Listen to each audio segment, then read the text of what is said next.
All right, so this is the day 9 notes for 9.4. We're going to actually be solving equations with these trig functions, just like all the algebra equations we already know how to solve. So for example, if we were to write this as x squared plus x minus 2 equal to 0, everyone in our class knows how to factor that to x plus 2 x minus 1 equal to 0, and then you get x equal to negative 2 and x equal to 1. Well, we're going to do the same thing with cosine. So what will happen is this will be cosine x plus 2 times cosine x minus 1 equal to 0. Okay? All right, so that means that according to the zero product property, either the cosine of x plus 2 has to be equal to 0, and then you end up getting cosine x equal negative 2. But that cannot happen because we know that the cosine of any angle is between negative 1 and 1. So obviously negative 2 does not work. When we come over here, we get cosine x minus 1 equal to 0, so that means cosine x is equal to 1. Well, what angle is cosine of that angle equal to 1? 0. At 0, you're at 1, 0. And the cosine is always equal to the x-coordinate. So we did this equation just by simple factoring. Okay, example 2. Notice we have a tangent here. Tangent squared plus tangent minus 6 equal to 0. And again, we're only using the interval 0 to 2 pi. And then notice it does say find a calculator, and you'll see why in the end here, and we'll round to 3 decimal places. All right, so this we can factor into tan x plus 3 times tan x minus 2 equal to 0. So then, as you know, that means tan x is going to equal negative 3, and tan x is going to equal 2. This is where we need the calculator.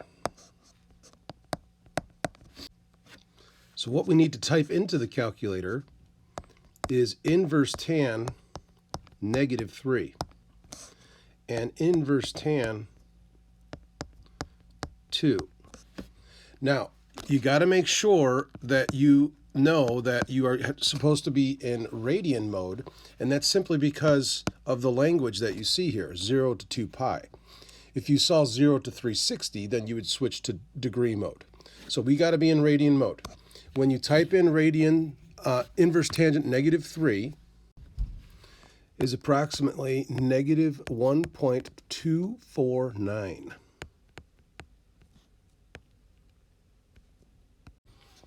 And the inverse tangent of positive 2 is approximately 1.107, because it's had to round to 3 decimal places.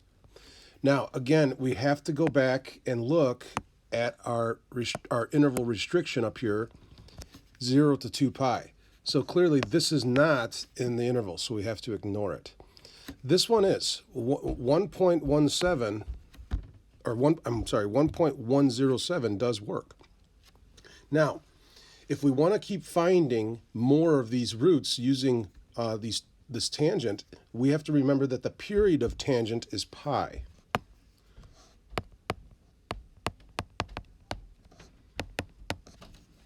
Okay? The period is pi. So what I'm going to do is I'm going to take this negative 1.249 and I'm going to add a pi. And we get 1.893. And that is definitely in our interval. Okay, and you kind of understand that 2 pi is 2 times 3.14, so we could probably add another pi. So I'm going to take this inverse tangent of negative 3 and I'm going to add 2 pi to find another root.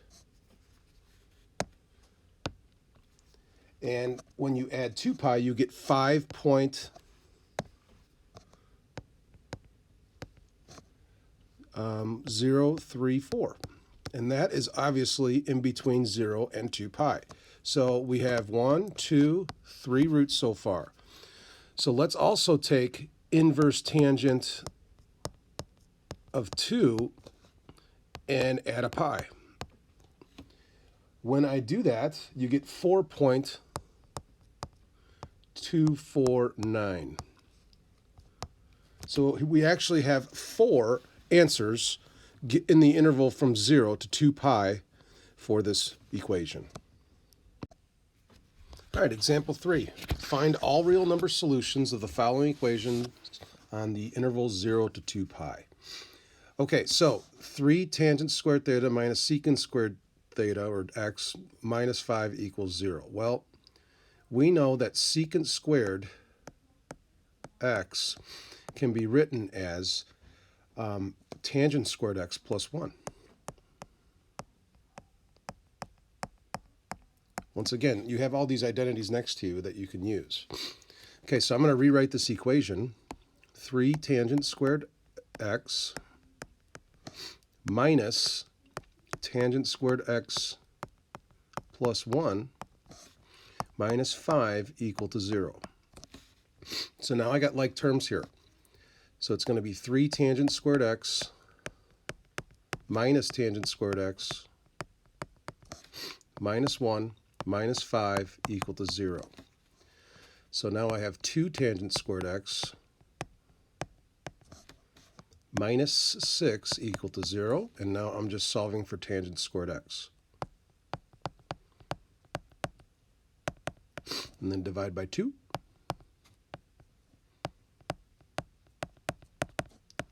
And then I take the square root.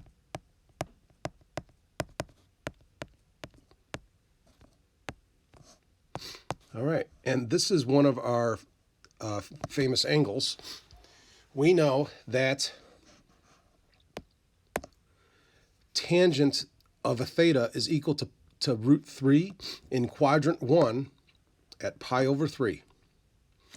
And then also it would be negative in quadrant 2 at 2 pi over 3. So there's 2 of my answers. So answers are pi over 3,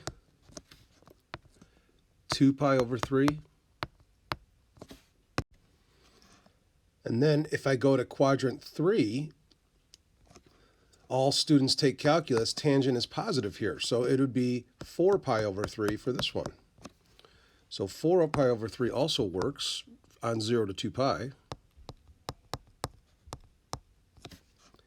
And then if I go here, tangent is negative again. So this would be 5 pi over 3.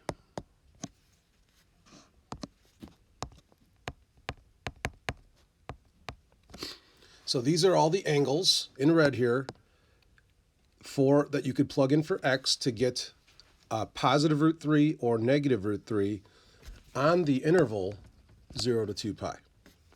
All right, here's our last example. This one, you see that I don't have any cosine squared or sine squared. And notice I'm also back to degrees, so you got to recognize that. Okay, so you want to give your answers in degrees instead. So what's going to happen here is we actually want to square both sides of the equation to start. So this is what the first step looks like.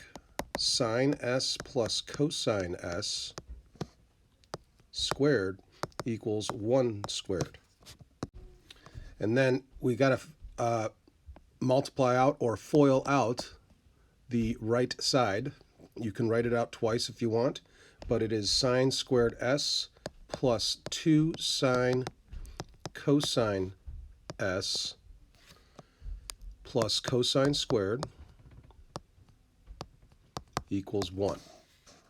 And then you got to notice that this and this is equal to 1. So now we have 1 plus 2 sine s cosine s equal to 1. Subtract the 1 and you get 2 sine s cosine s equal to 0. So now here's where we got to think. We need to find the s's, the angles, that would get 0 on the left side. Well, let's talk about sine first. Where is sine of an angle equal to 0? It is equal to 0 at 0 degrees and 180. So those are two of our answers. So 0 degrees, 180 degrees works. Now let's talk about cosine. Where is the cosine of s equal to 0? At 90 degrees and at 270 degrees.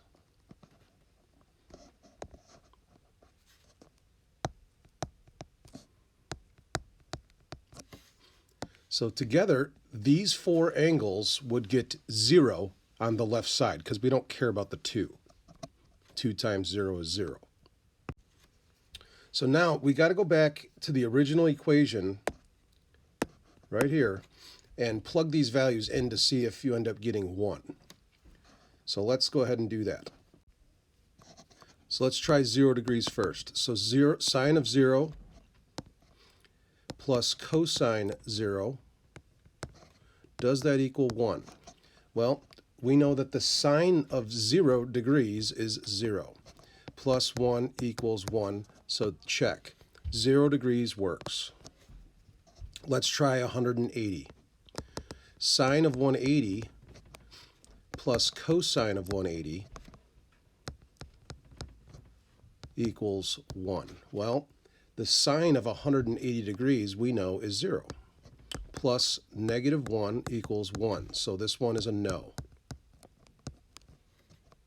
So we cross out 180 degrees, and that is what we would call an extraneous solution. Let's try 90. Sine of 90 plus cosine of 90, does that equal 1? Well, we know that the sine of 90 is equal to 1, and the cosine of 90 is equal to 0. So that's a check. So 90 works. Finally, 270. Sine of 270 plus cosine of 270. I want to know if that equals 1. So here I go. The sine of 270 is negative 1, plus the cosine of 270 is equal to 0. And that obviously does not work. So we cross off 270. So the only answers are 0 degrees and 90 degrees. The other two are extraneous solutions. Okay, great job, everybody. We want to definitely practice the day 9 problems.